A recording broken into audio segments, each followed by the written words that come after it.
Hello and welcome to another episode of So They Say. As we enter October, the month of ghosts and hauntings, we're looking at actually something a little bit different. We're looking at something called the Beast, and that is the Hound of Horndon, or the Beast of Dunton. It's also maybe linked to the Essex Beast. Now the Essex Beast is still seen up until like beginning of 2020, so that's around Witham area. The beast we're looking at goes back to the 18th century, so it's got a long history, and there may be some explanations for it. I'll let you make up your own mind about that, but we'll get into it now. So one of the first things we know that in 1726 a farmer in Horndon lost all his animals over one evening. So he had gone to bed and he was woken around about 3 o'clock in the morning with a disturbance of like growls and scratching and banging, and it was all coming from down by his pen outside.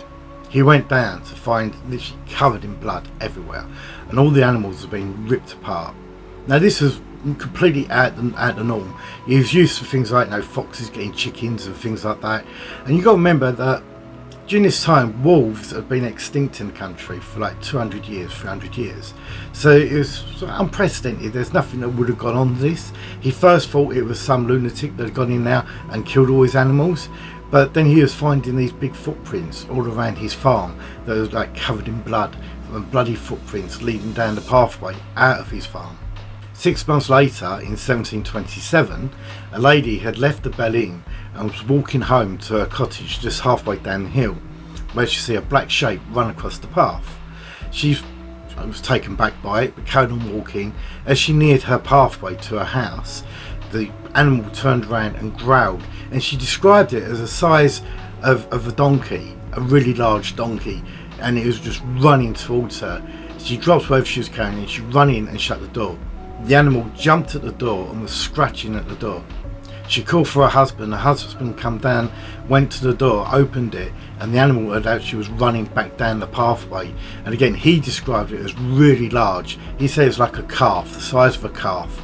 So we're talking about an animal that is really sort of substantial in size, but they described it as jet black, absolutely jet black.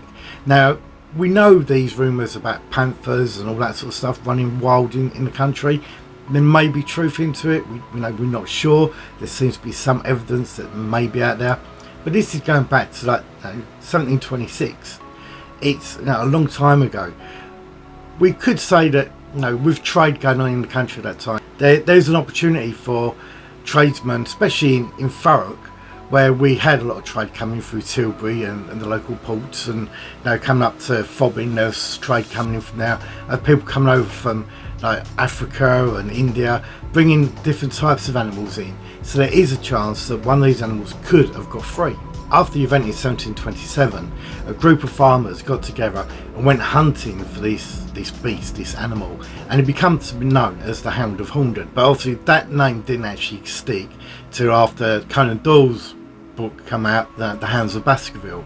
So then it was obviously linked back to that, and it formed that name that's been used since. But a group of farmers, they didn't find anything, but every now and again there would be sightings, and every now and again an animal would be attacked on the farm, but again there was still no evidence of what was actually killing them. No one actually spotted it since then, and it sort of just faded off into folklore, and just now and again someone would see it and they'd report back and say, no, that beast is still around. But then we come to 1785, and just literally half a mile away in Dunton, we had a farmer that lost all his animals again over one evening.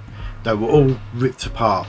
Exactly the same thing. There was these bloody paw prints all around the farm area. There was leading away up into the woods. And you've got to remember, back in this time, it was a lot more wooded area. We've got One Tree Hill and all that sort of stuff, Langdon Hills, that all did lays over that area.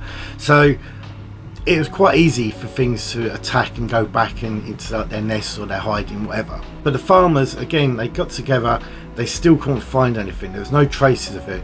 And again, every now and again, someone would have a sighting of this animal, and they'd have more people would be scared from it and run away from it. And also, you'd get the odd animals that have been attacked on the farmland. Nothing else was actually written about the beast until 1849, when the farmer Charles Buckingham of Dunton got together with a group of friends to William Cox, one of them, that forms a search party that went out after another load of animals had been attacked, and a farmhand had been attacked. Unfortunately, the farmhand apparently didn't survive. Again, we don't know what this was, and it gets a little bit tricky.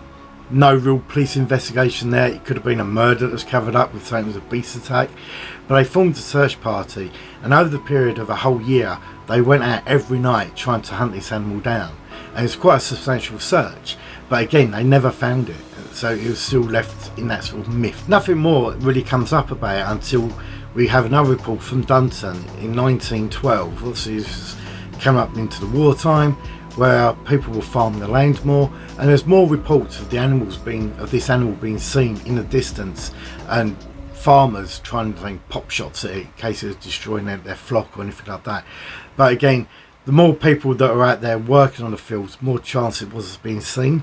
Then again, we have another sighting, again during the war period of 1943, again when people working the land spotted this beast in the distance. So we jump forward now to 1994, a location called Dunton Park. Now Dunton Park is a set of mobile homes that run alongside the road, where you could pay to live there. They're very, very nice static homes. This lady was walking her dog around the outskirts of the park, and it was late at night. It was 8 o'clock in the winter, so it was pitch dark. She was walking along and she heard this growling. She thought it was one of the neighbour's dogs that had come out and got off the leash, and she looked up and she describes it as the body of something like an Alsatian, jet black, but the size of a Great Dane. So that's a really big animal, and he managed to grab hold of the back leg of the dog. Unfortunately, the dog didn't survive, but the beast didn't just stop at the dog. The beast turned and chased her back to her caravan and ran into the caravan door, and so much force that the door was pushed halfway in, and then it left her alone. On this occasion, it did make local news, but again it was put down to a wild dog, or someone's dog getting off the lead and attacking her. It was put down to a dog attack. Now what we do know, during this period of time, over places like Langdon, Horndon, and over by the other side of the 127, there was a number of dogs going missing when they've been taken for a walk. So over, say, One Tree Hill, it's quite common to take your dog off the leash, and sometimes the dogs never come back. Are we looking at something that was hunting domestic dogs? Now we go back to a little bit, not far from that date, of 1997, where an animal was seen crossing the 127.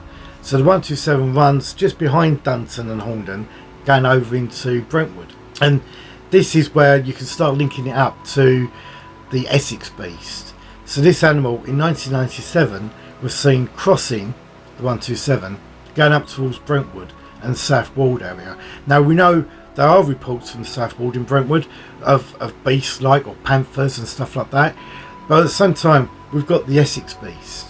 So reports of the Essex beast started in around about 2000, and it continued mainly around the Witham area and St Olave's area, and they were sightings of black panthers, and they're describing paw print sizes of 10 centimetres across.